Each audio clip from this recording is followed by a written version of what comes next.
بسم الله الرحمن الرحيم. الرحمن علم القرآن خلق الإنسان علمه البيان. الشمس والقمر بحسبان والنجم والشجر يسجدان والسماء رفعها ووضع الميزان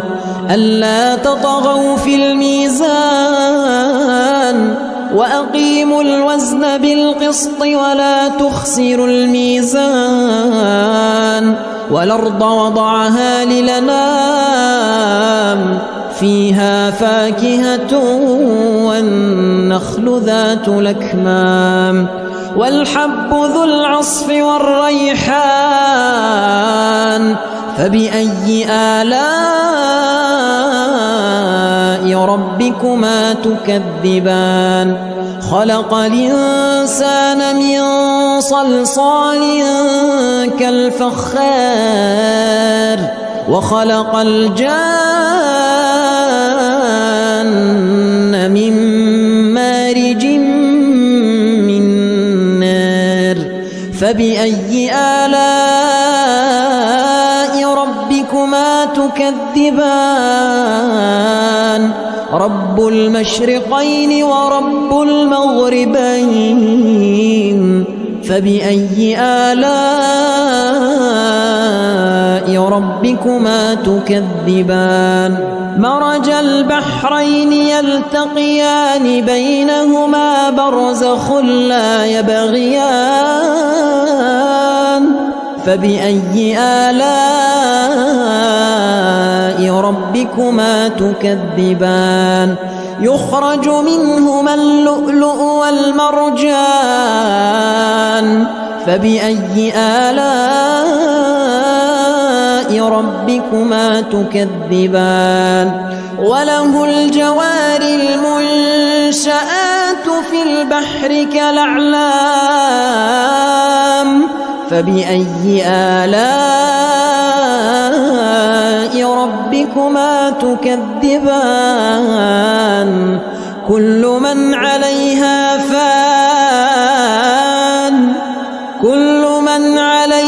فان ويبقى وجه ربك ذو الجلال والإكرام فبأي آلاء ربكما تكذبان. يسأله من في السماوات والأرض كل يوم هو في شأن فبأي آلاء ربكما تكذبان. سنفرغ لكم أيها الثقلان فبأي آلاء ربكما تكذبان. يا معشر الجن والإنس إن استطعتم أن تنفذوا من أقطار السماوات والأرض فانفذوا لا تنفذون إلا بسلطان فبأي آلاء ربكما تكذبان. يرسل عليكما شواظ من نار ونحاس فلا تنتصران فبأي آلاء ربكما تكذبان. فإذا انشقت السماء فكانت وردة كالدهان فبأي آلاء ربكما تكذبان. فيومئذ لا يسأل عن ذنبه إنس ولا جان فبأي آلاء ربكما تكذبان يعرف المجرمون بسيماهم فيؤخذ بالنواصي والأقدام فبأي آلاء ربكما تكذبان هذه جهنم التي يكذب بها المجرمون يطوفون بينها وبين حميم آن فبأي آلاء ربكما تكذبان ولمن خاف مقام ربه جنتان فبأي آلاء ربكما تكذبان ذواتا أفنان فبأي آلاء ربكما تكذبان فيهما عينان تجريان فبأي آلاء ربكما تكذبان فيهما من كل فاكهة زوجان فبأي آلاء ربكما تكذبان متكئين على فرش بطائنها من استبرق وجنى الجنتين دان فبأي آلاء ربكما تكذبان فيهن قاصرات الطرف لم يطمثهن إنس قبلهم ولا جان فبأي آلاء ربكما تكذبان كأنهن الياقوت والمرجان فبأي آلاء ربكما تكذبان هل جزاء الإحسان إلا الإحسان فبأي آلاء ربكما تكذبان ومن دونهما جنتان فبأي آلاء ربكما تكذبان مدهامتان فبأي آلاء ربكما تكذبان فيهما عينان نضاختان فبأي آلاء ربكما تكذبان فيهما فاكهة ونخل ورمان فبأي آلاء ربكما تكذبان فيهن خيرات حسان فبأي آلاء ربكما تكذبان حور مقصورات في الخيام فبأي آلاء ربكما تكذبان لم يطمثهن إنس قبلهم ولا جان فبأي آلاء ربكما ربكما تكذبان متكئين على رفرف خضر وعبقري حسان فبأي آلاء ربكما تكذبان تبارك اسم ربك ذي الجلال والإكرام.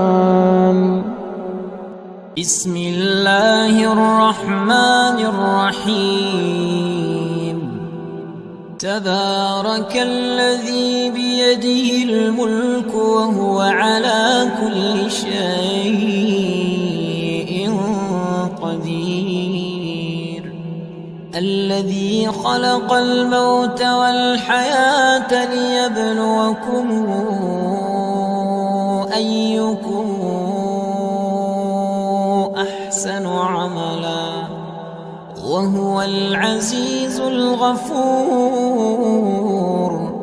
الذي خلق 7 سماوات طباقا ما ترى في خلق الرحمن من تفاوت فارجع البصر هل ترى من فطور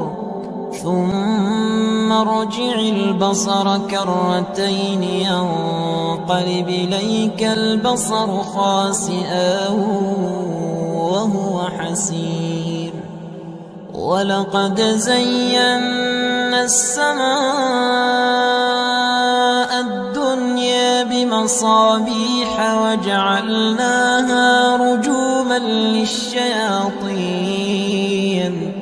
وأعتدنا لهم عذاب السعير. وللذين كفروا بربهم عذاب جهنم وبئس المصير. إذا ألقوا فيها سمعوا لها شهيقا وهي تفور تكاد تميز من الغيظ كلما ألقي فيها فوج سألهم خزنتها كلما ألقي فيها فوج سألهم خزنتها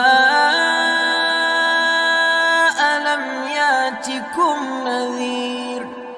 قالوا بلى قد جاءنا نذير فكذبنا وقلنا ما نزل الله من شيء إن أنتم إلا في ضلال كبير. وقالوا لو كنا نسمع أو نعقل ما كنا في أصحاب السعير فاعترفوا بذنبهم فسحقا لأصحاب السعير. إن الذين يخشون ربهم بالغيب لهم مغفرة وأجر كبير. وأسروا قولكم أو اجهروا به إنه عليم بذات الصدور. ألا يعلم من خلق وهو اللطيف الخبير. هو الذي جعل لكم الأرض ذلولا فامشوا في مناكبها وكلوا من رزقه وإليه النشور. آمنتم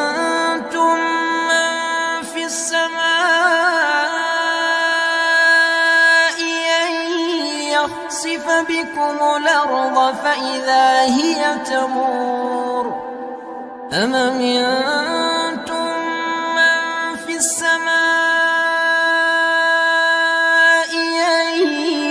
يرسل عليكم حاصبا فستعلمون كيف نذير ولقد كذب الذين من قبلهم فكيف كان نكير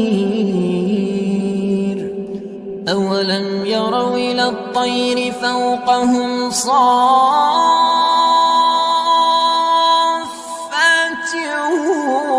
ويقبض ما يمسكهن إلا الرحمن إنه بكل شيء بصير أمن هذا الذي هو جند لكم ينصركم من دون الرحمن إن الكافرون إلا في غرور أمن هذا الذي يرزقكم إن أمسك رزقه بل لجوا في عتو ونفور أفمن يمشي مكبا على وجهه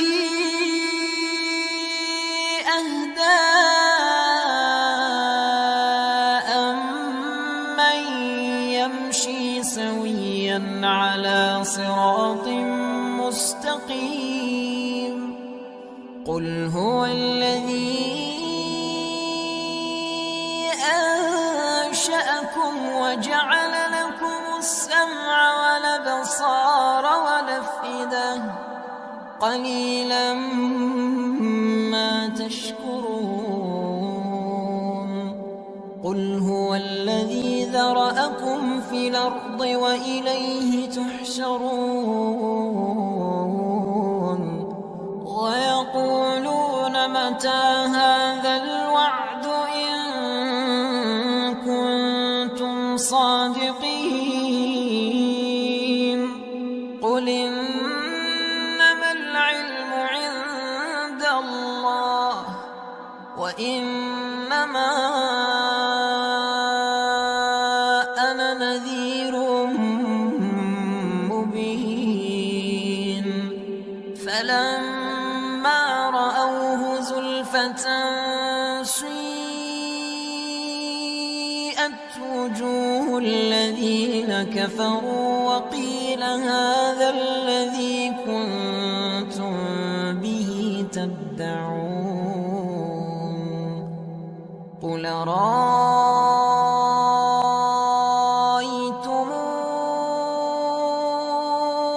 إن أهلكني الله ومن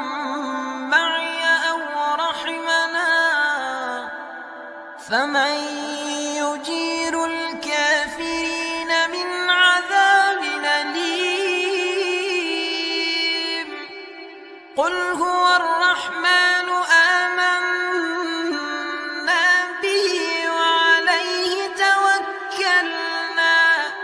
فستعلمون من هو في ضلال مبين قل رأيتم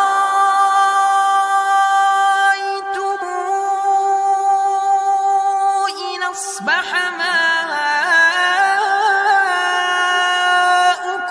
غورا فمن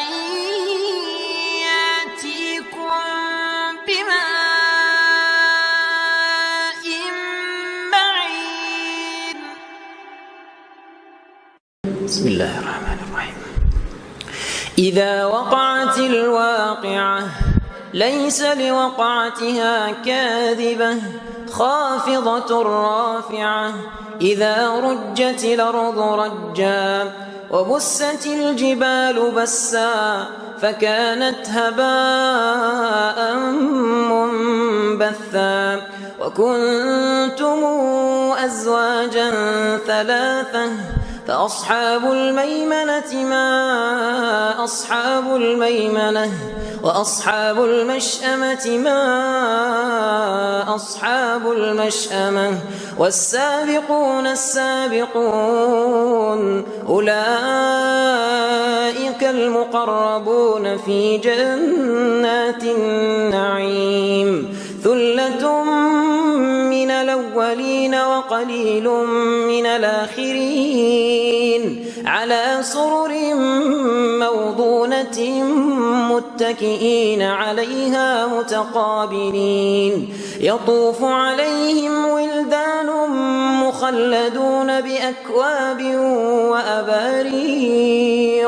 وكأس من معين لا يصدعون عنها ولا ينزفون وفاكهة مما يتخيرون ولحم طير مما يشتهون وحور عين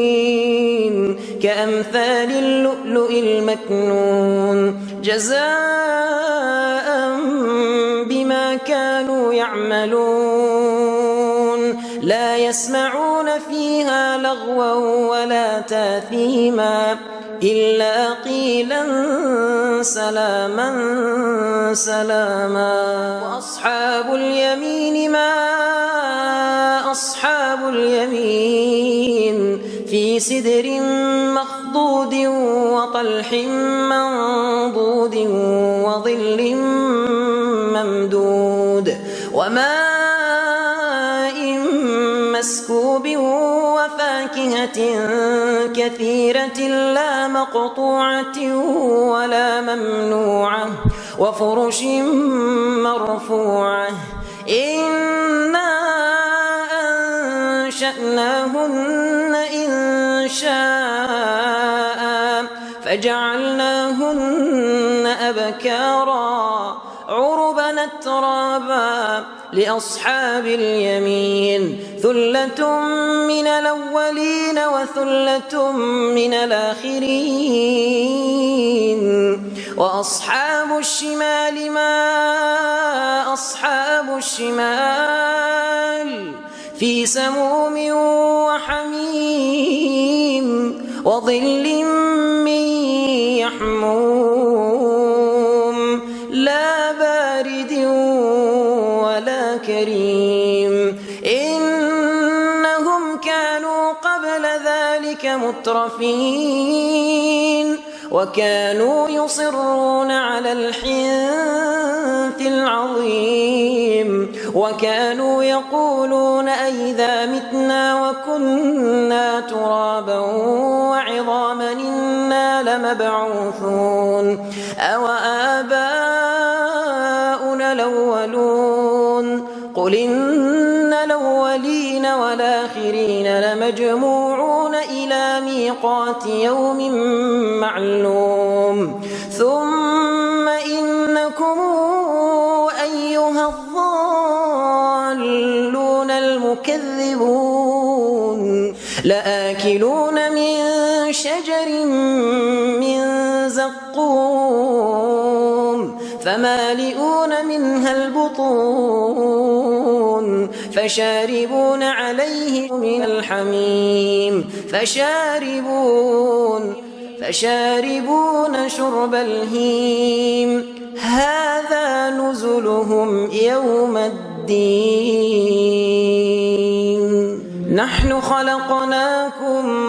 نحن خلقناكم فلولا تصدقون أفرأيتم ما تمنون أنتم تخلقونه أم نحن الخالقون نحن قدرنا بينكم الموت وما نحن بمسبوقين على أن نبدل أمثالكم وننشئكم فيما لا تعلمون ولقد علمتم النشأة الأولى فلولا تذكرون أفرأيتم ما تحرثون أأنتم تزرعونه أم نحن الزارعون لو نشاء لجعلناه حطاما فظلتم تفكهون إنا لمغرمون بل نحن محرومون أفرأيتم الماء الذي تشربون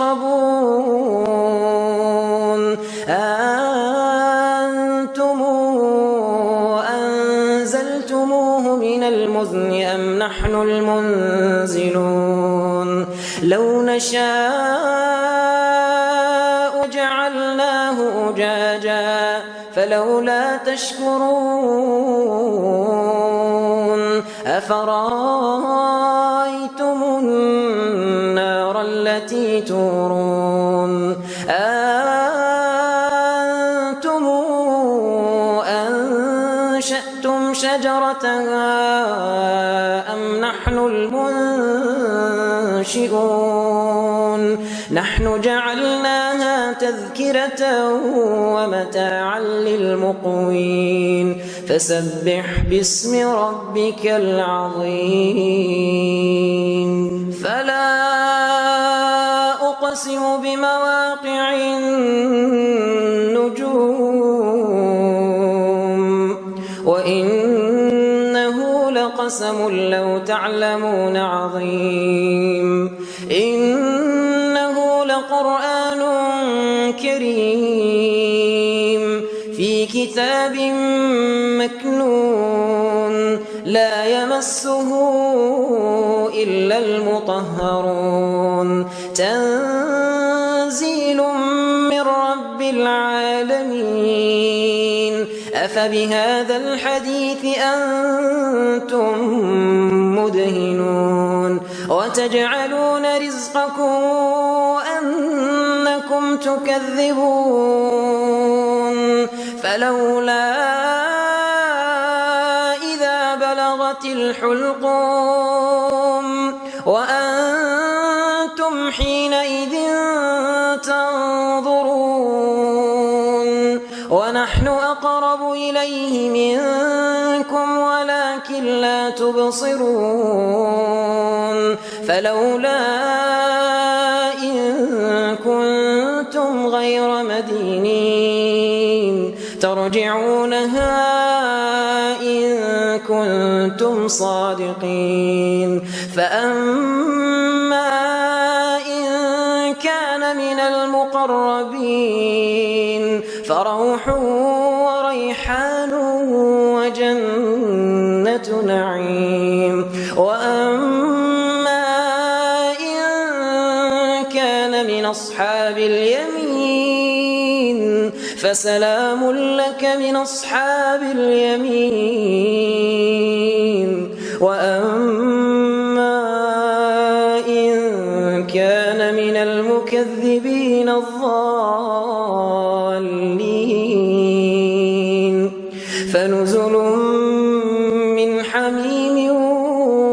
وتصلية جحيم إن هذا لهو حق اليقين فسبح باسم ربك العظيم بسم الله الرحمن الرحيم إن أصحاب الجنة اليوم في شغل فاكهون هم وأزواجهم في ظلال على الأرائك متكئون لهم فيها فاكهة ولهم ما يدعون سلام قولا من رب رحيم وامتازوا اليوم أيها المجرمون ألم أعهد إليكم يا بني آدم ألا تعبدوا الشيطان إنه لكم عدو مبين وأن اعبدوني هذا صراط مستقيم ولقد ضل منكم جبلا كثيرا أفلم تكونوا تعقلون هذه جهنم التي كنتم توعدون اصلوها اليوم بما كنتم تكفرون اليوم نختم على أفواههم وتكلمنا أيديهم وتشهد أرجلهم بما كانوا يكسبون ولو نشاء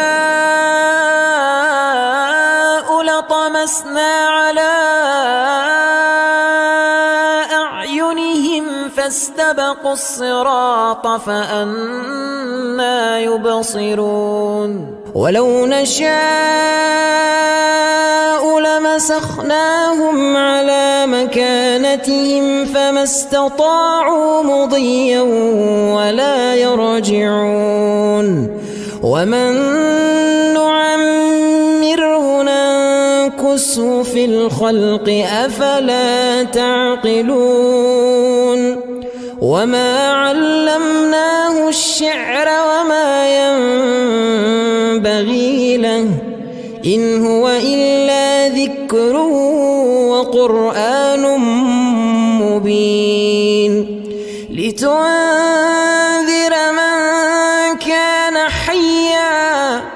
لتنذر من كان حيا ويحق القول على الكافرين بسم الله الرحمن الرحيم الرحمن علم القرآن خلق الإنسان علمه البيان الشمس والقمر بحسبان والنجم والشجر يسجدان والسماء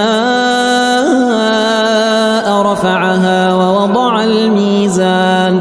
ألا تطغوا في الميزان وأقيموا الوزن بالقسط ولا تخسروا الميزان والأرض وضعها للأنام فيها فاكهة والنخل ذات الأكمام والحب ذو العصف والريحان فبأي آلاء ربكما تكذبان خلق الإنسان من صلصال كالفخار وخلق الجان من مارج من نار فبأي آلاء ربكما تكذبان رب المشرقين ورب المغربين فبأي آلاء ربكما تكذبان مرج البحرين يلتقيان بينهما برزخ لا يبغيان فبأي آلاء ربكما تكذبان يخرج منهما اللؤلؤ والمرجان فبأي آلاء ربكما تكذبان وله الجوار المنشآت في البحر كالأعلام فبأي آلاء ربكما تكذبان كل من عليها فان كل من عليها فان ويبقى وجه ربك ذو الجلال والإكرام فبأي آلاء ربكما تكذبان يسأله من في السماوات والأرض كل يوم هو في شأن فبأي آلاء ربكما تكذبان سنفرغ لكم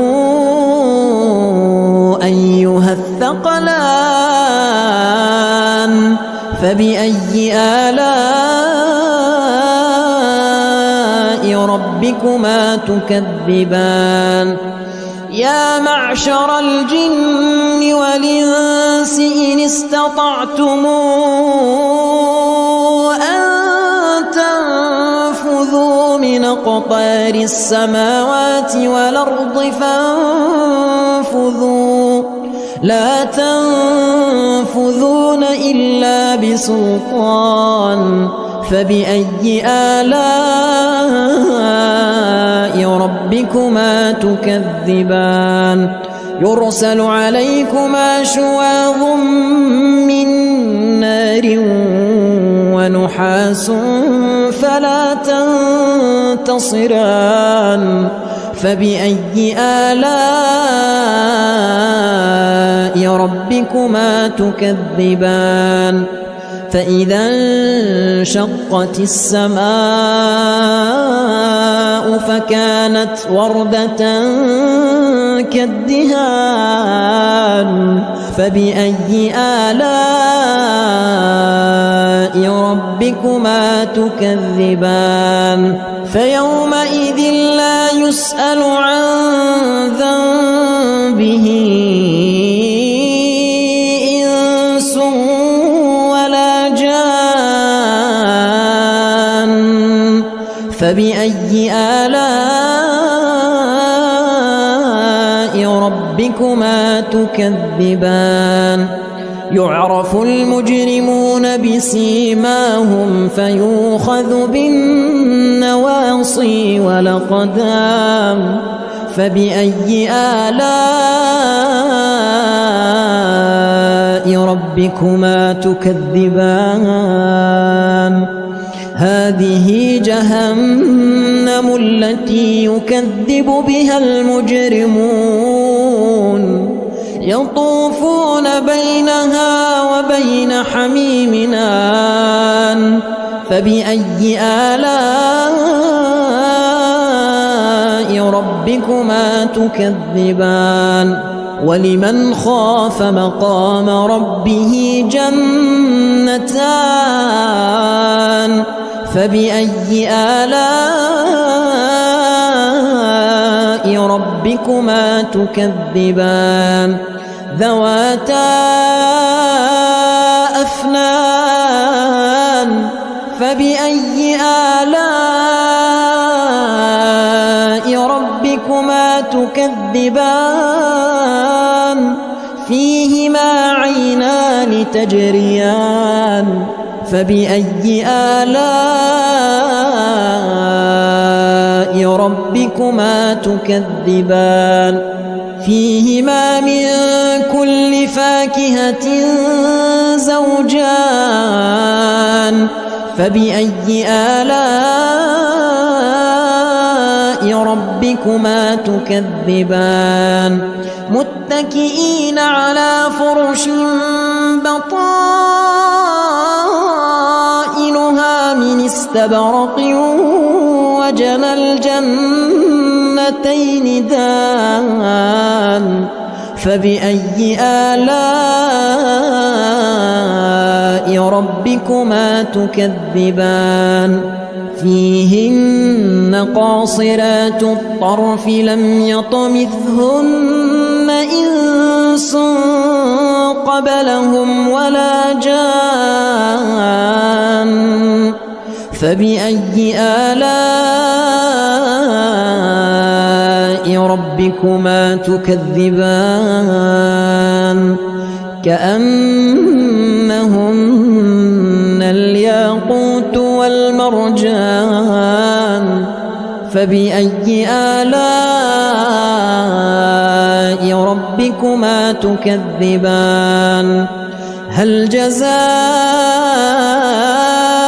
الإحسان إلا الإحسان فبأي آلاء ربكما تكذبان ومن دونهما جنتان فبأي آلاء ربكما تكذبان مدهامتان فبأي آلاء ربكما تكذبان فيهما عينان نضاختان فبأي آلاء ربكما تكذبان فيهما فاكهة ونخل ورمان فبأي آلاء ربكما تكذبان فيهن خيرات حسان فبأي آلاء ربكما تكذبان حور مقصورات في الخيام فبأي آلاء ربكما تكذبان لم يطمثهن إنس قبلهم ولا جان فبأي آلاء ربكما تكذبان متكئين على رفرف خضر وعبقري حسان فبأي آلاء ربكما تكذبان تبارك اسم ربك ذي الجلال والإكرام بسم الله الرحمن الرحيم تبارك الذي بيده الملك وهو على كل شيء قدير الذي خلق الموت والحياة ليبلوكم أيكم أحسن عملا وهو العزيز الغفور الذي خلق 7 سماوات طباقا ما ترى في خلق الرحمن من تفاوت فارجع البصر هل ترى من فطور ثم ارجع البصر كرتين ينقلب إليك البصر خاسئا وهو حسير ولقد زينا السماء الدنيا بمصابيح وجعلناها رجوما للشياطين وأعتدنا لهم عذاب السعير وللذين كفروا بربهم عذاب جهنم وبئس المصير إذا ألقوا فيها سمعوا لها شهيقا وهي تفور تكاد تميز من الغيظ كلما ألقي فيها فوج خزنتها كلما ألقي فيها فوج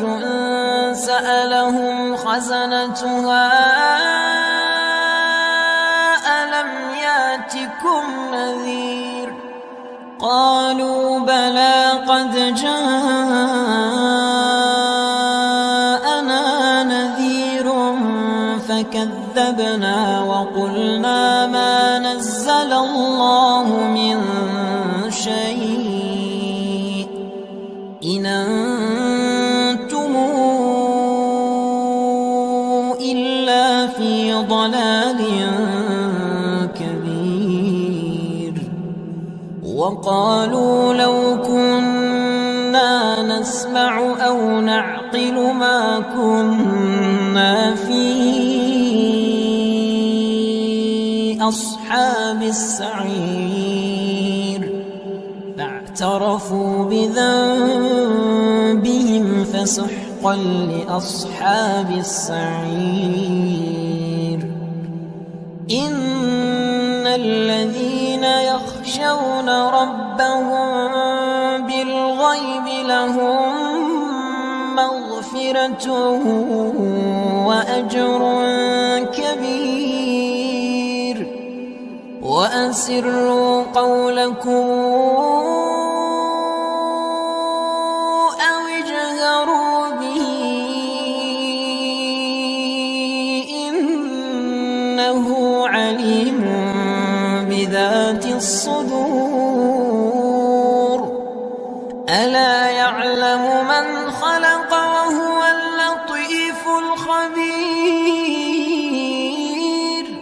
هو الذي جعل لكم الأرض ذلولا فامشوا في مناكبها وكلوا من رزقه وإليه النشور آمنتم من في السماء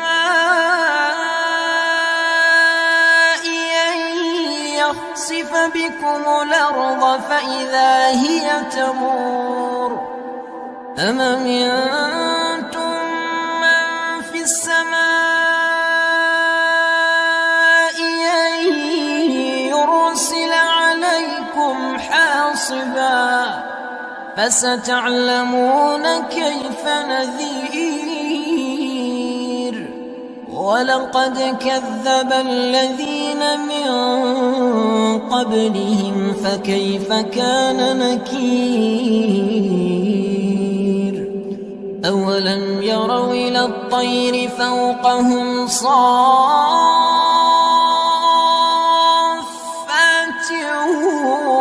ويقبض ما يمسكهن إلا الرحمن إنه بكل شيء بصير أمن هذا الذي هو جند لكم ينصركم من دون الرحمن إن الكافرون إلا في غرور أمن هذا الذي يرزقكم إن أمسك رزقه بل لجوا في عتو ونفور أفمن يمشي مكبا على وجهه أهدى أمن يمشي سويا على صراط مستقيم قل هو الذي أنشأكم وجعل لكم السمع والأبصار والأفئدة قليلا ما تشكرون قل هو الذي ذرأكم في الأرض وإليه تحشرون ويقولون متى هذا الوعد إن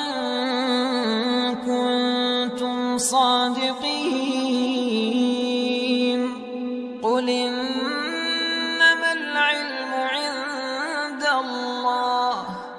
وإنما أنا نذير مبين فلما رأوه زلفة سيئت وجوه الذين كفروا وقيل هذا الذي كنتم به تدعون قل رأيتم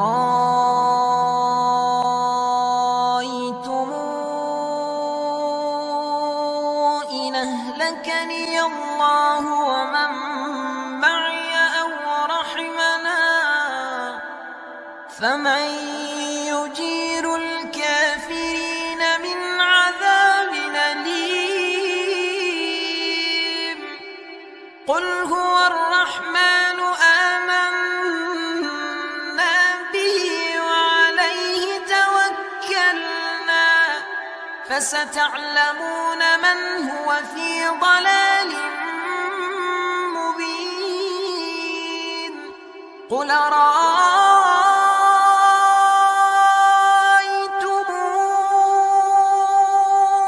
إن أصبح ماؤكم غورا فمن يأتيكم بماء معين. بسم الله الرحمن الرحيم. إذا وقعت الواقعة ليس لوقعتها كاذبة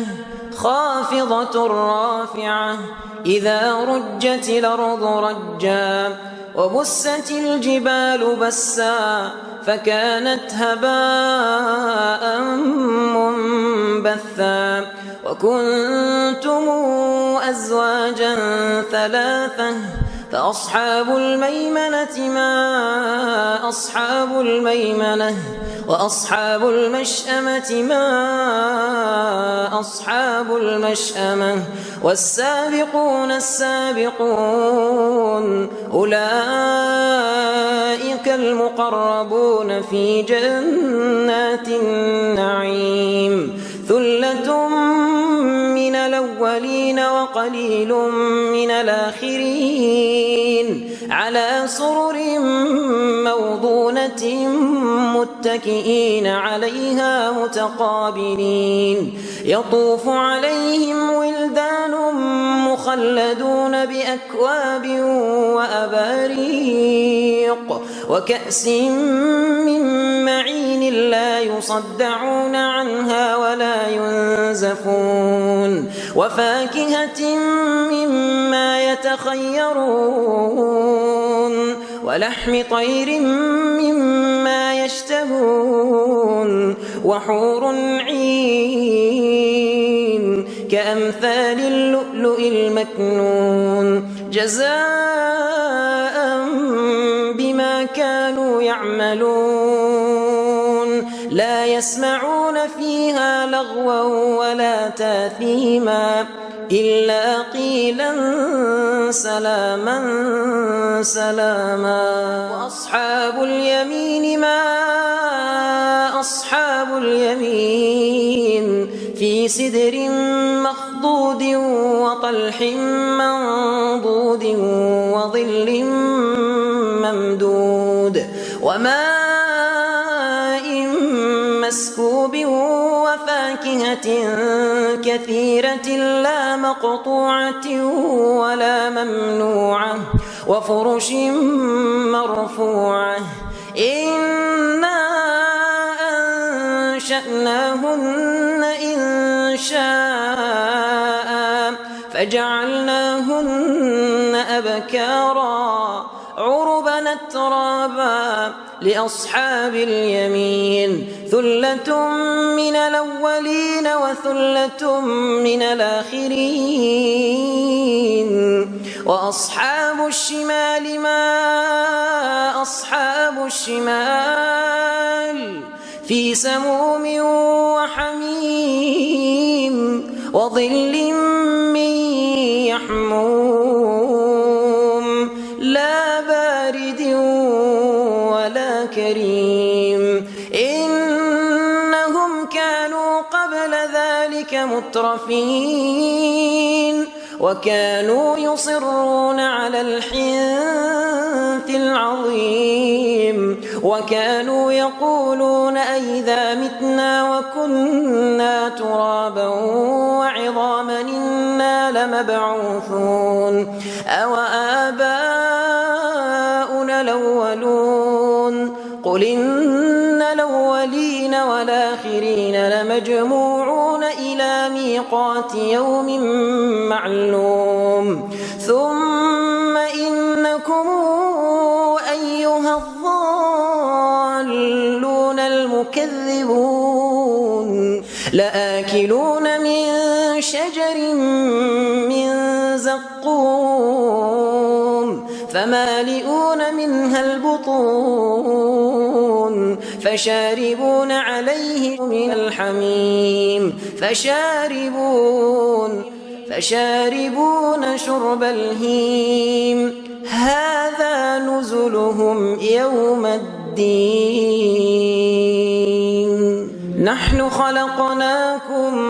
نحن خلقناكم فلولا تصدقون أفرأيتم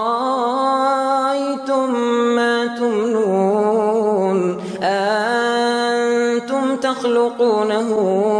أم نحن الخالقون نحن قدرنا بينكم الموت وما نحن بمسبوقين على أن نبدل أمثالكم وننشئكم فيما لا تعلمون ولقد علمتم النشأة الأولى فلولا تذكرون أفرأيتم ما تحرثون أنتم تزرعونه أم نحن الزارعون لو نشاء لجعلناه حطاما فظلتم تفكهون إنا لمغرمون بل نحن محرومون أفرأيتم الماء الذي تشربون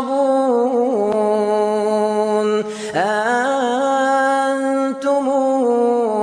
أنزلتموه من المزن أم نحن المنزلون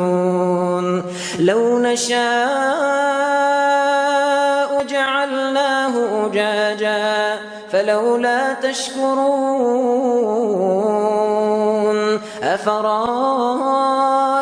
النار التي تورون أنتم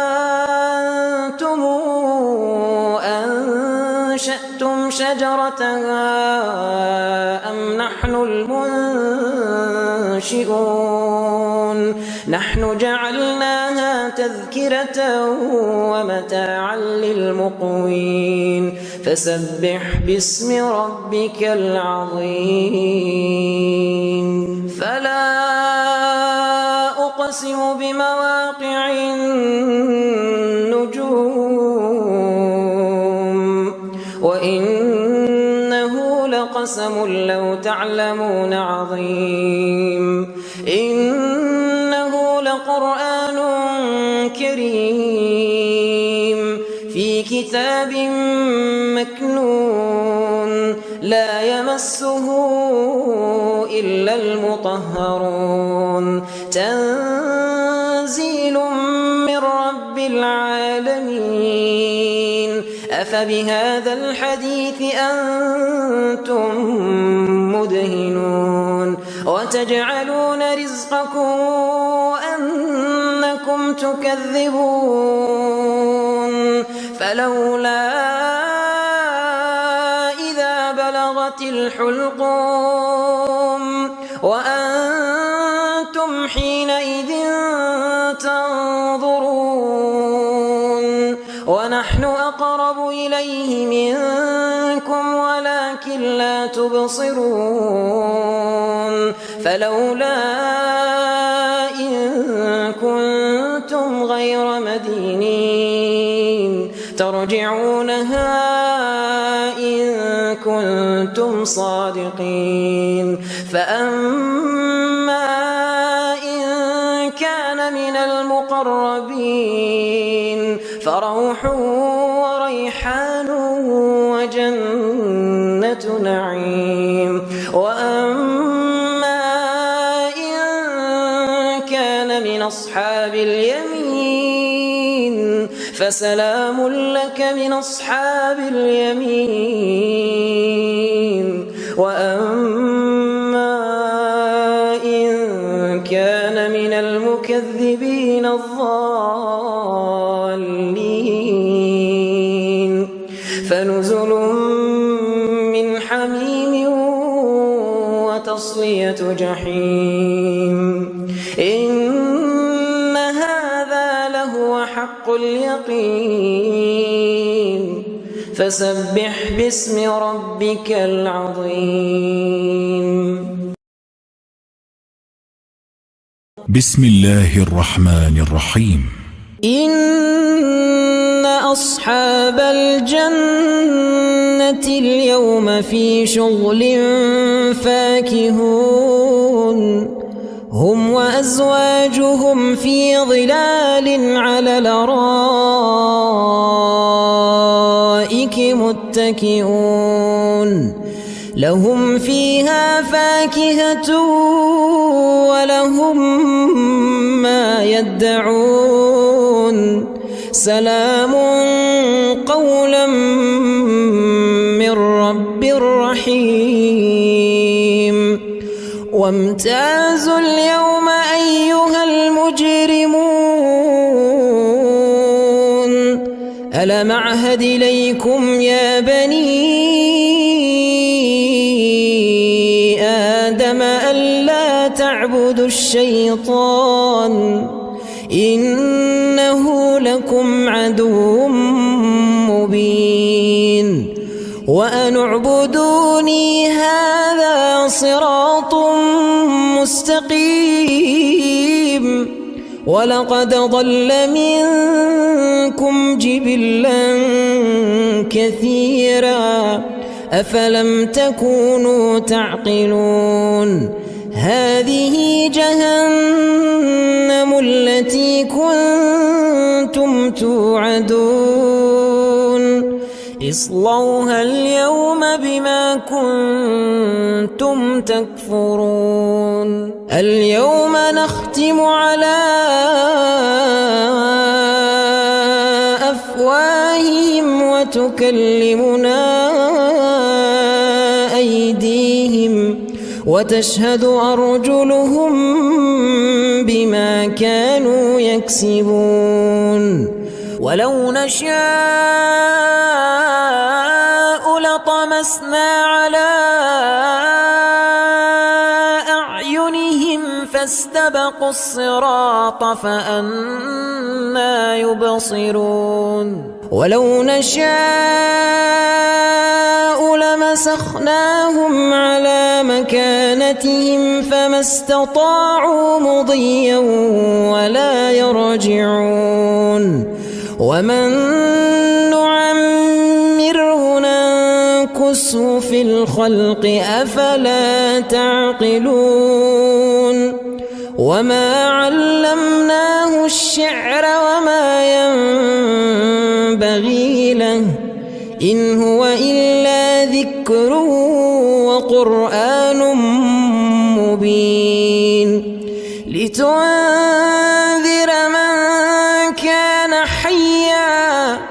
لتنذر من كان حيا ويحق القول على الكافرين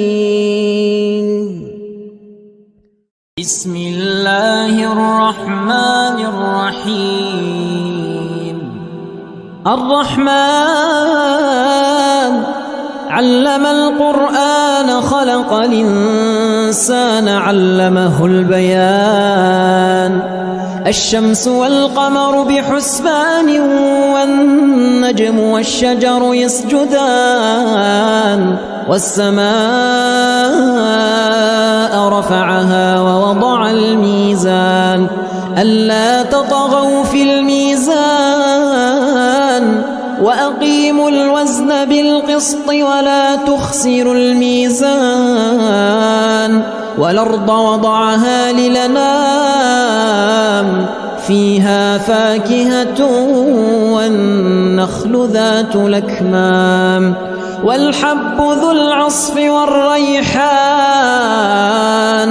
فبأي آلاء ربكما تكذبان خلق الإنسان من صلصال كالفخار وخلق الجان من مارج من نار فبأي آلاء ربكما تكذبان رب المشرقين ورب المغربين فبأي آلاء ربكما تكذبان مرج البحرين يلتقيان بينهما برزخ لا يبغيان فبأي آلاء ربكما تكذبان يخرج منهما اللؤلؤ والمرجان فبأي آلاء ربكما تكذبان وله الجوار المنشآت في البحر كالأعلام فبأي آلاء ربكما تكذبان كل من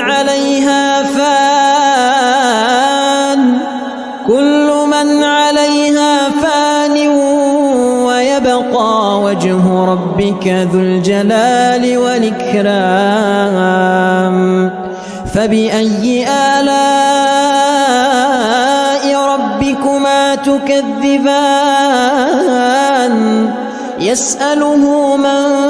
في السماوات والأرض كل يوم هو في شأن فبأي آلاء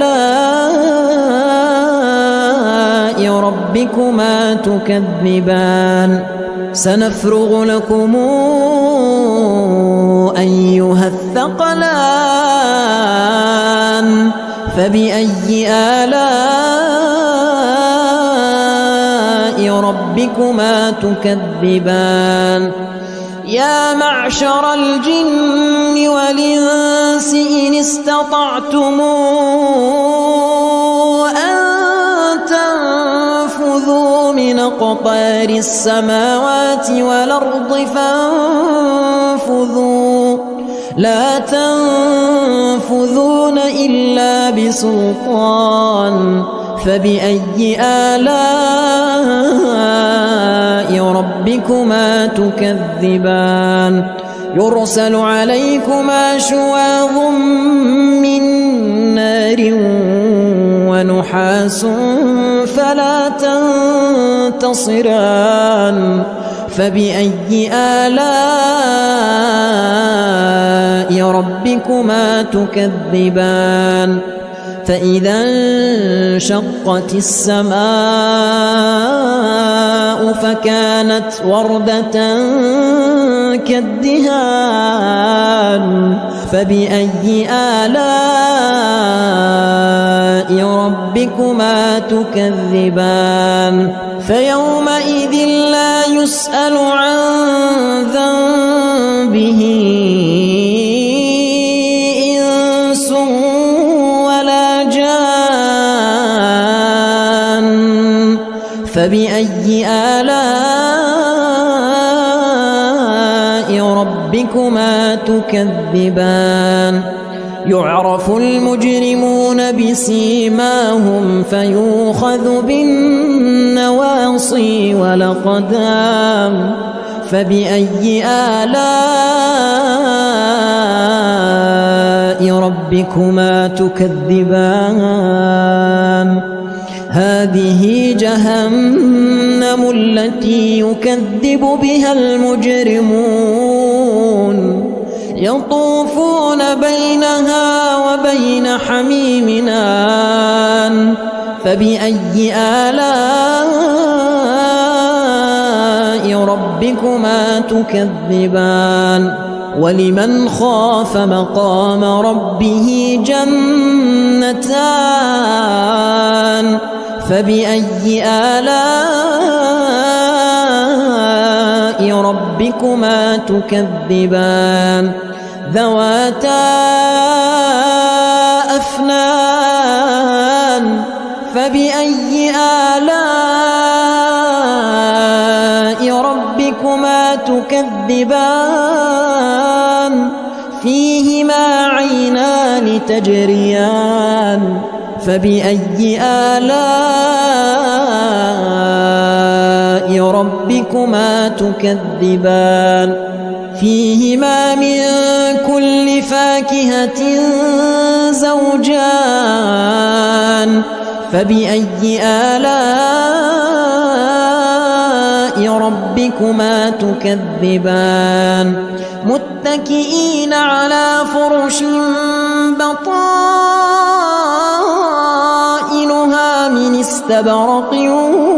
وجنى الجنتين دان فبأي آلاء ربكما تكذبان فيهن قاصرات الطرف لم يطمثهن إنس قبلهم ولا جان فبأي آلاء ربكما تكذبان كأنهن الياقوت والمرجان فبأي آلاء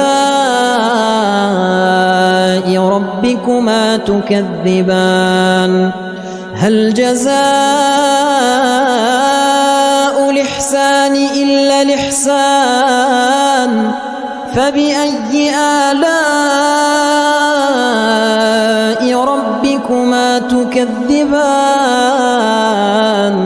ومن دونهما جنتان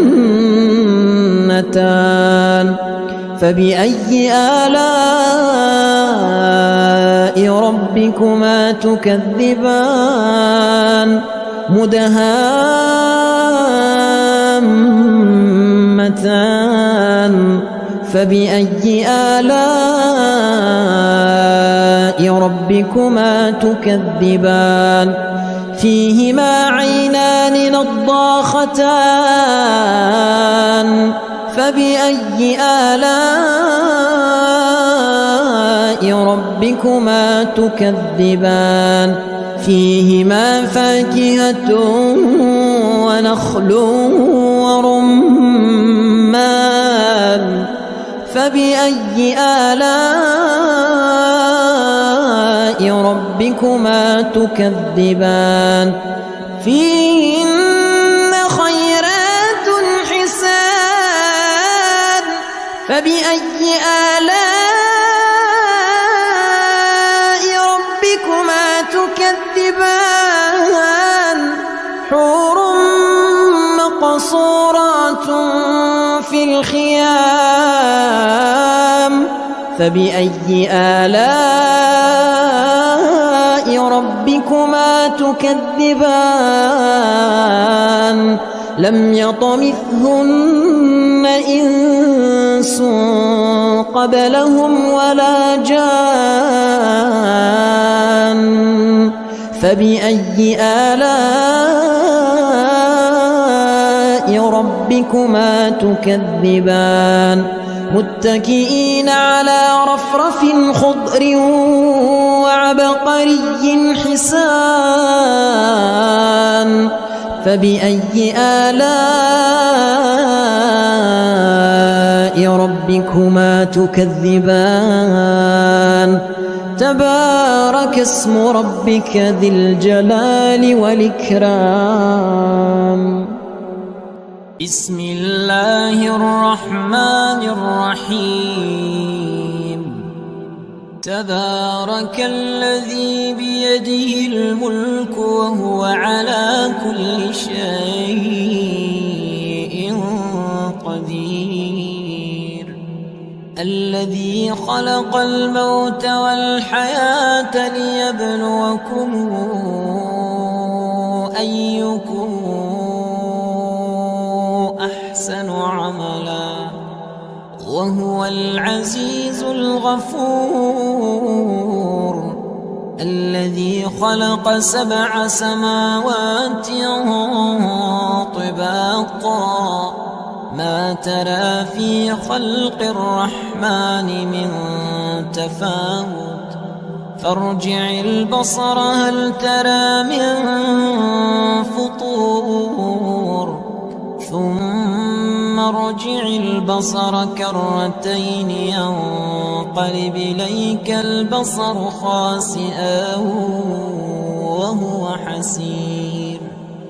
ولقد زينا السماء الدنيا بمصابيح وجعلناها رجوما للشياطين وأعتدنا لهم عذاب السعير وللذين كفروا بربهم عذاب جهنم وبئس المصير إذا ألقوا فيها سمعوا لها شهيقا وهي تفور تكاد تميز من الغيظ كلما ألقي فيها فوج سألهم خزنتها كلما ألقي فيها فوج سألهم خزنتها ألم ياتكم نذير قالوا بلى قد جاءنا نذير فكذبنا وقلنا ما نزل الله من شيء إن أنتم إلا في ضلال كبير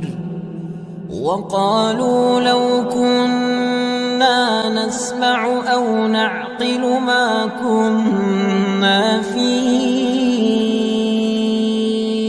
أصحاب السعير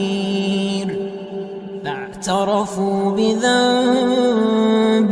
فسحقا لأصحاب السعير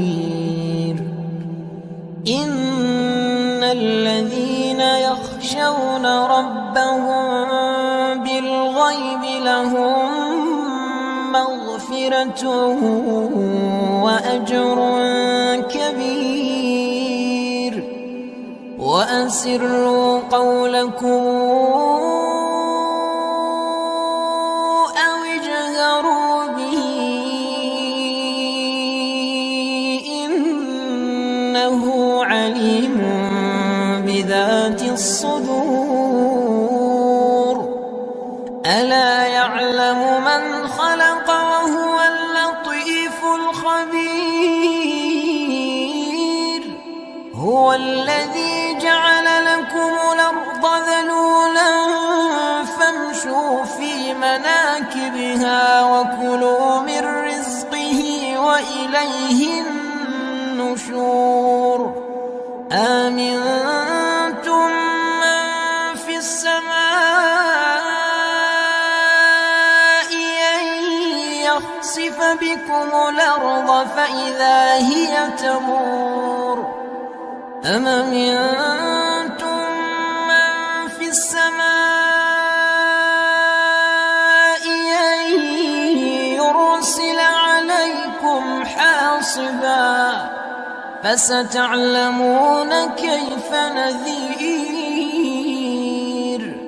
ولقد كذب الذين من قبلهم فكيف كان نكير أولم يروا إلى الطير فوقهم صافات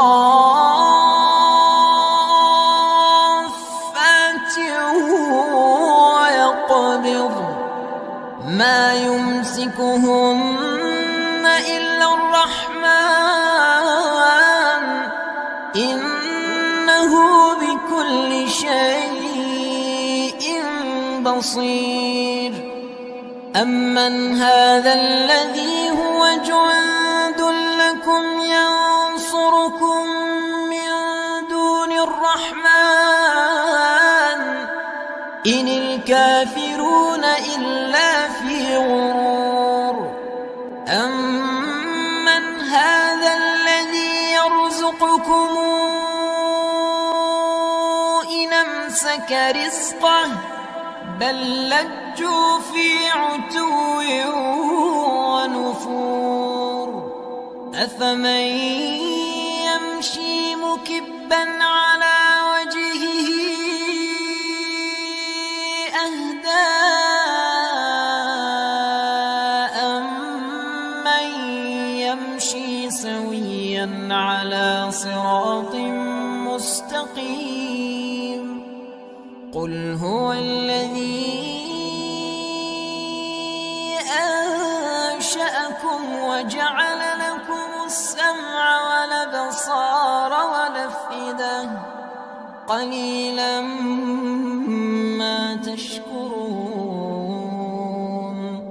قل هو الذي ذرأكم في الأرض وإليه تحشرون ويقولون متى هذا الوعد إن كنتم صادقين قل إنما العلم عند الله وإنما أنا نذير مبين فلما رأوه زلفة سيئت وجوه الذين كفروا وقيل هذا الذي كنتم به تدعون قل رأيتم إن أهلكني الله ومن معي أو رحمنا فمن يجير الكافرين من عذاب أليم قل هو الرحمن آمنا به وعليه توكلنا فستعلمون من هو في ضلال مبين قل رأيتم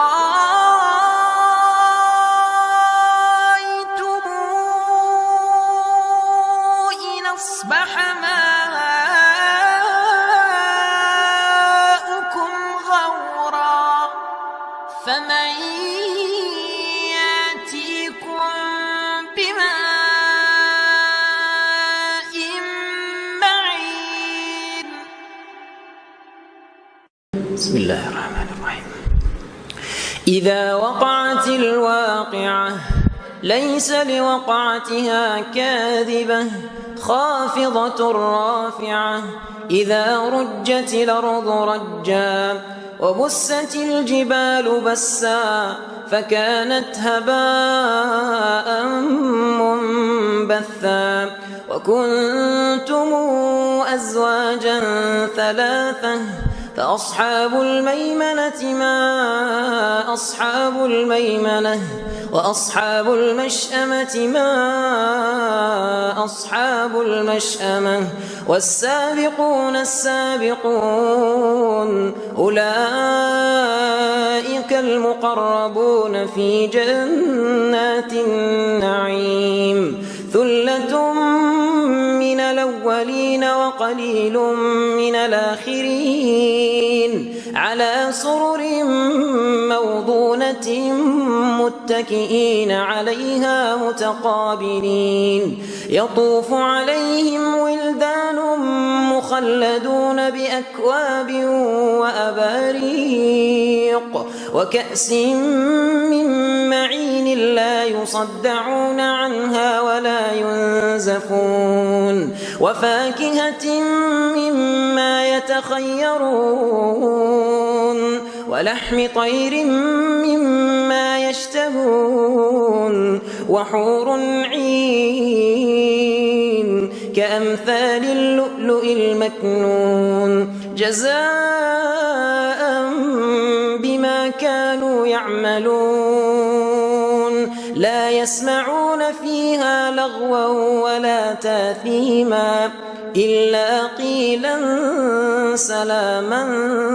سلاما وأصحاب اليمين ما أصحاب اليمين في سدر مخضود وطلح منضود وظل ممدود وماء مسكوب وفاكهة كثيرة لا مقطوعة ولا ممنوعة وفرش مرفوعة إنا أنشأناهن إنشاء فجعلناهن أبكارا عربا أترابا لأصحاب اليمين ثلة من الأولين وثلة من الآخرين وأصحاب الشمال ما أصحاب الشمال في سموم وحميم وظل من يحموم لا بارد ولا كريم إنهم كانوا قبل ذلك مترفين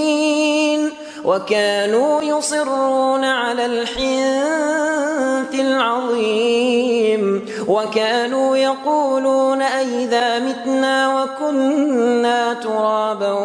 وعظاما إنا لمبعوثون أو آباؤنا الأولون قل إن الأولين والآخرين لمجموعون إلى ميقات يوم معلوم ثم إنكم أيها الضالون المكذبون لآكلون من شجر من زقوم فمالئون منها البطون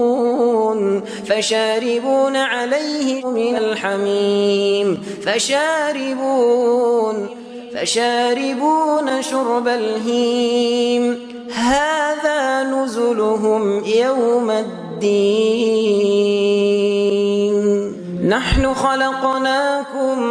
نحن خلقناكم فلولا تصدقون أفرأيتم ما تمنون أنتم تخلقونه أم نحن الخالقون نحن قدرنا بينكم الموت وما نحن بمسبوقين على أن نبدل أمثالكم وننشئكم فيما لا تعلمون ولقد علمتم النشأة الأولى فلولا تذكرون أفرأيتم أَفَرَأَيْتُم مَّا تَحْرُثُونَ أَأَنتُمْ تَزْرَعُونَهُ أَمْ نَحْنُ الزَّارِعُونَ لَوْ نَشَاءُ لَجَعَلْنَاهُ حُطَامًا فَظَلْتُمْ تَفَكَّهُونَ إِنَّا لَمُغْرَمُونَ بَلْ نَحْنُ مَحْرُومُونَ أَفَرَأَيْتُمُ الْمَاءَ الَّذِي تَشْرَبُونَ أَأَنتُمْ أَنزَلْتُمُوهُ مِنَ الْمُزْنِ أَمْ نَحْنُ الْمُنزِلُونَ لَوْ نَشَاءُ جَعَلْنَاهُ أُجَاجًا فَلَوْلَا تَشْكُرُونَ أَفَرَأَيْتُمُ النَّارَ الَّتِي تُورُونَ أَأَنتُمْ أَنشَأْتُمْ شَجَرَتَهَا أَمْ نَحْنُ الْمُنشِئُونَ نَحْنُ جَعَلْنَاهَا تَذْكِرَةً وَمَتَاعًا لِلْمُقْوِينَ فَسَبِّحْ بِاسْمِ رَبِّكَ الْعَظِيمِ فَلَا أُقْسِمُ بِمَوَاقِعِ النُّجُومِ وَإِنَّهُ لَقَسَمٌ لَّوْ تَعْلَمُونَ عَظِيمٌ إِنَّهُ لَقُرْآنٌ كريم في كتاب مكنون لا يمسه إلا المطهرون تنزيل من رب العالمين أفبهذا الحديث أنتم مدهنون وتجعلون رزقكم أنكم تكذبون فلولا إذا بلغت الحلقوم وأنتم حينئذ تنظرون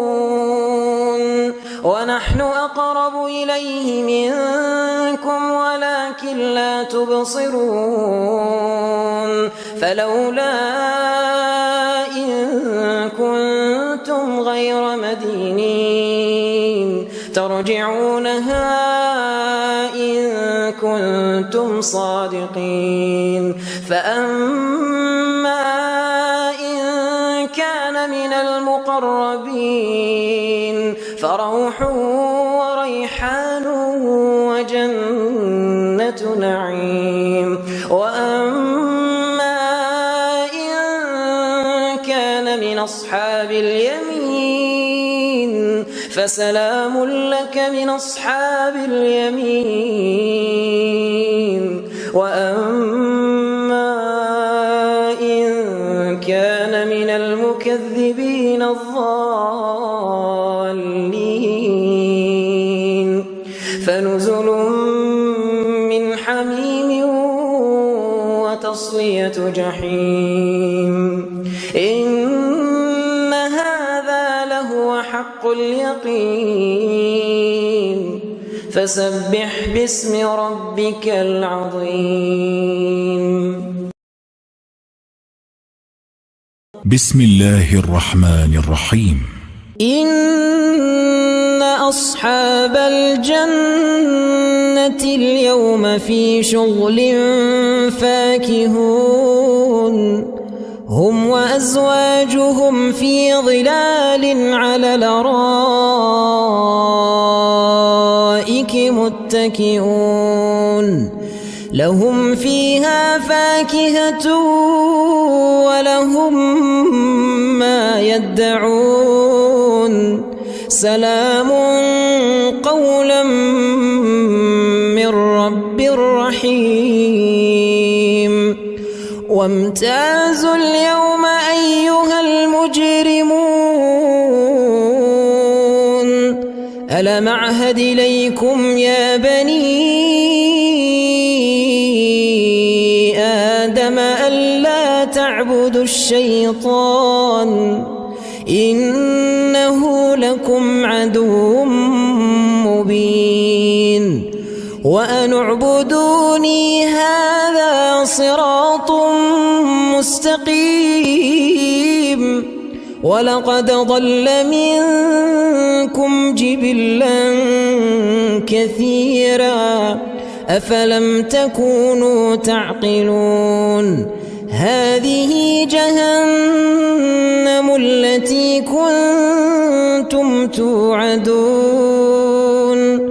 اصلوها اليوم بما كنتم تكفرون اليوم نختم على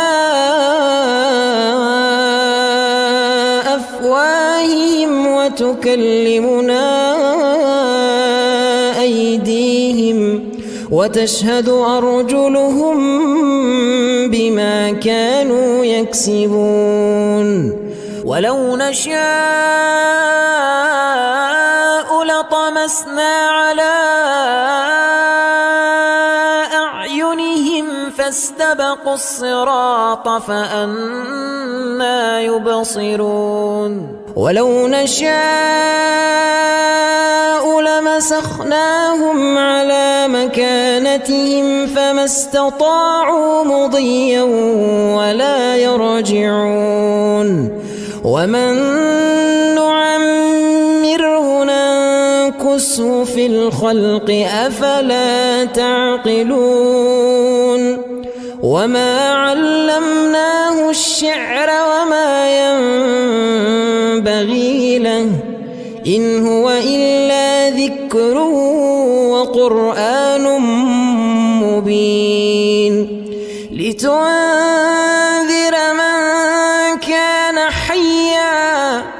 لتنذر من كان حيا ويحق القول على الكافرين بسم الله الرحمن الرحيم الرحمن علم القرآن خلق الإنسان علمه البيان الشمس والقمر بحسبان والنجم والشجر يسجدان والسماء رفعها ووضع الميزان ألا تطغوا في الميزان وأقيموا الوزن بالقسط ولا تخسروا الميزان والأرض وضعها للأنام فيها فاكهة والنخل ذات الأكمام والحب ذو العصف والريحان فبأي آلاء ربكما تكذبان خلق الإنسان من صلصال كالفخار وخلق الجان من مارج من نار فبأي آلاء ربكما تكذبان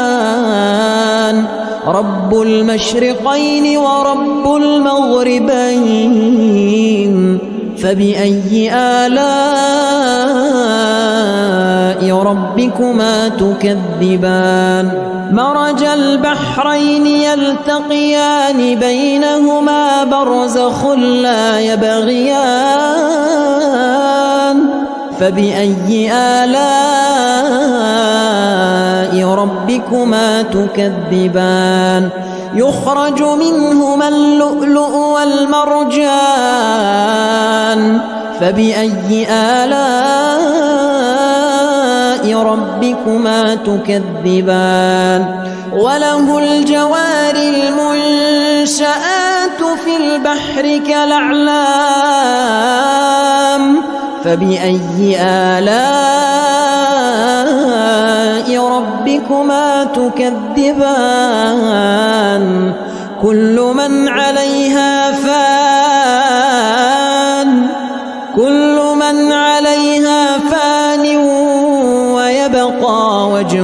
ربك ذو الجلال والإكرام فبأي آلاء ربكما تكذبان يسأله من في السماوات والأرض كل يوم هو في شأن فبأي آلاء ربكما تكذبان سنفرغ لكم أيها الثقلان فبأي آلاء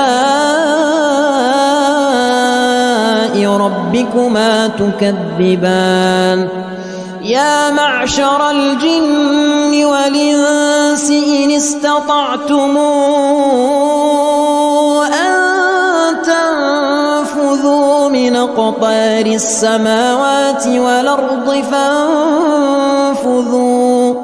لا تنفذون إلا بسلطان فبأي آلاء ربكما تكذبان يرسل عليكما شواظ من نار ونحاس فلا تنتصران فبأي آلاء ربكما تكذبان فإذا انشقت السماء فكانت وردة كالدهان فبأي آلاء ربكما تكذبان فيومئذ لا يسأل عن ذنبه إنس ولا جان فبأي آلاء ربكما تكذبان يعرف المجرمون بسيماهم فيؤخذ بالنواصي والأقدام فبأي آلاء ربكما تكذبان هذه جهنم التي يكذب بها المجرمون يطوفون بينها وبين حميم آن فبأي آلاء ربكما تكذبان ولمن خاف مقام ربه جنتان فبأي آلاء ربكما تكذبان ذواتا أفنان فبأي آلاء ربكما تكذبان فيهما عينان تجريان فبأي آلاء ربكما تكذبان فيهما من كل فاكهة زوجان فبأي آلاء ربكما تكذبان متكئين على فرش بطائنها من استبرق وجنى الجنتين دان فبأي آلاء ربكما تكذبان فيهن قاصرات الطرف لم يطمثهن إنس قبلهم ولا جان فبأي آلاء ربكما تكذبان كأنهن الياقوت والمرجان فبأي آلاء تكذبان هل جزاء الإحسان إلا الإحسان فبأي آلاء ربكما تكذبان ومن دونهما جنتان فبأي آلاء ربكما تكذبان مدهامتان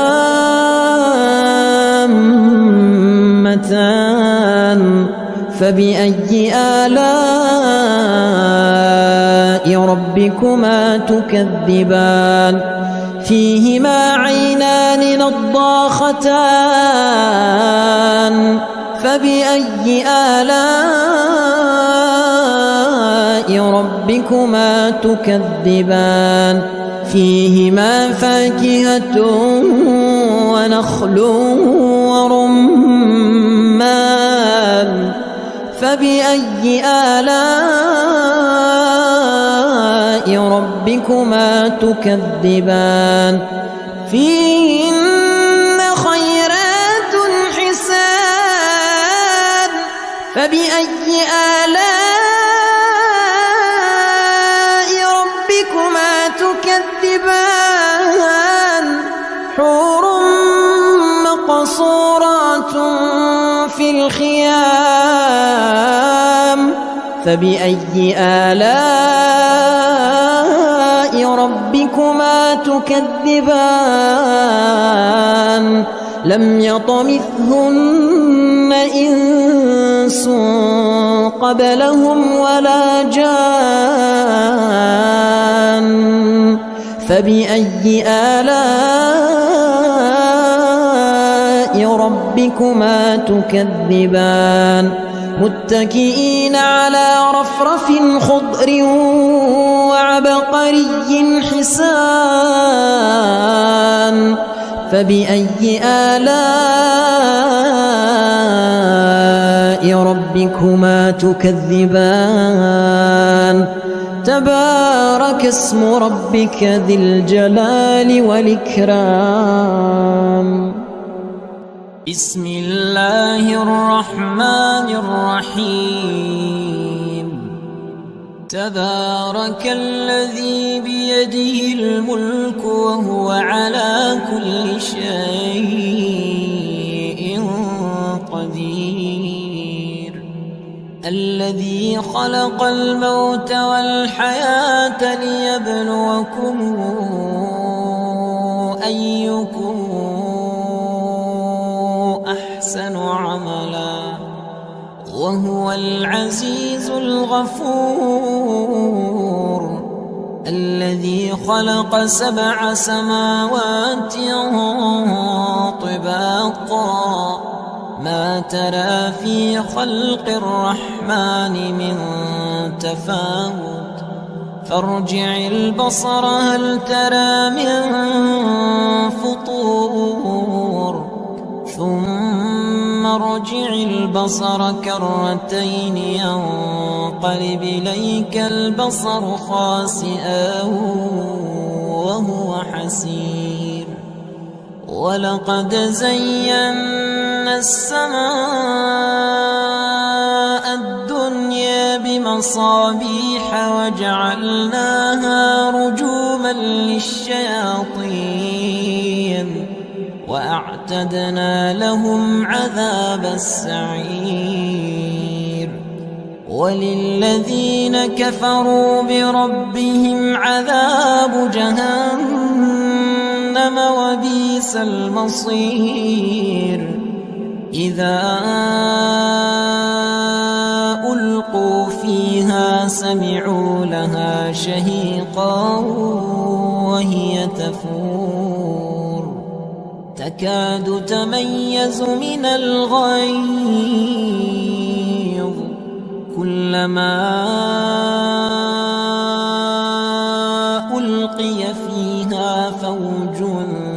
سألهم خزنتها كلما ألقي فيها فوج سألهم خزنتها ألم ياتكم نذير قالوا بلى قد جاءنا نذير فكذبنا وقلنا ما نزل الله من شيء إن أنتم إلا في ضلال كبير وقالوا لو كنا نسمع أو نعقل ما كنا في أصحاب السعير فاعترفوا بذنبهم فسحقا لأصحاب السعير إن الذين يخشون ربهم بالغيب لهم مغفرة وأجر كبير وأسروا قولكم أو اجهروا به إنه عليم بذات الصدور ألا يعلم من خلق وهو اللطيف الخبير هو الذي جعل لكم الأرض ذلولا فامشوا في مناكبها وكلوا من رزقه وإليه النشور آمنتم من في السماء أن يخسف بكم الأرض فإذا هي تمور أم أمنتم من في السماء أن يرسل عليكم حاصبا فستعلمون كيف نذير ولقد كذب الذين من قبلهم فكيف كان نكير أولم يروا إلى الطير فوقهم صافات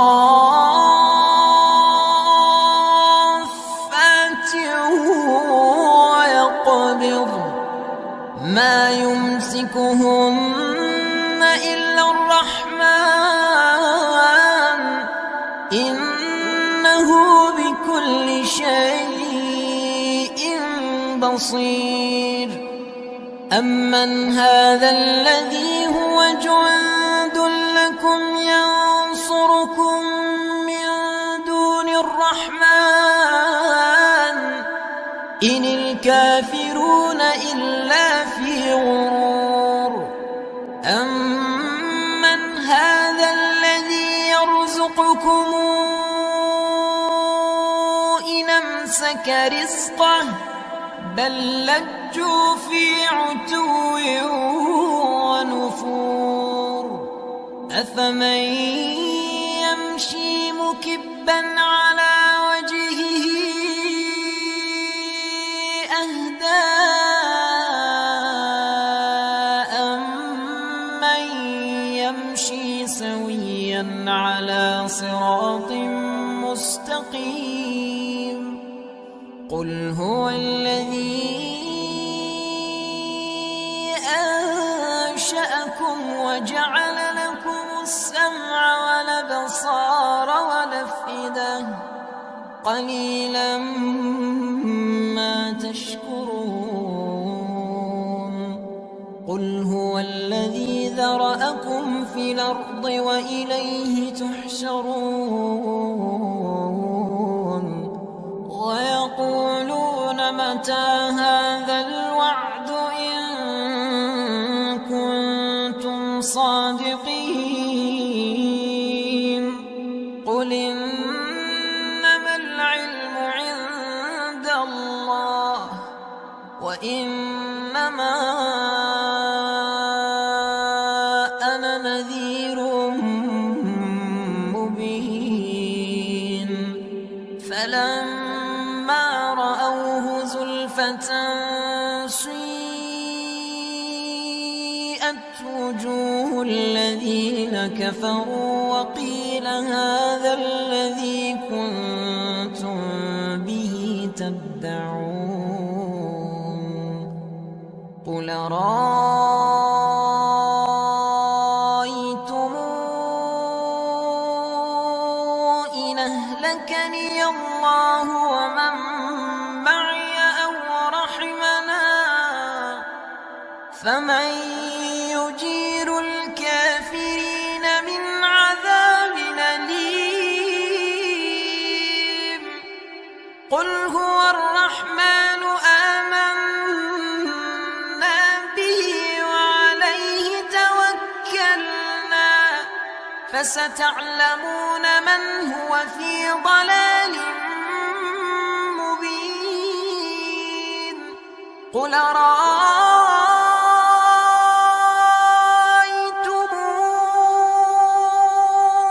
إن أصبح ماؤكم غورا فمن يأتيكم بماء معين. بسم الله الرحمن الرحيم. إذا وقعت الواقعة ليس لوقعتها كاذبة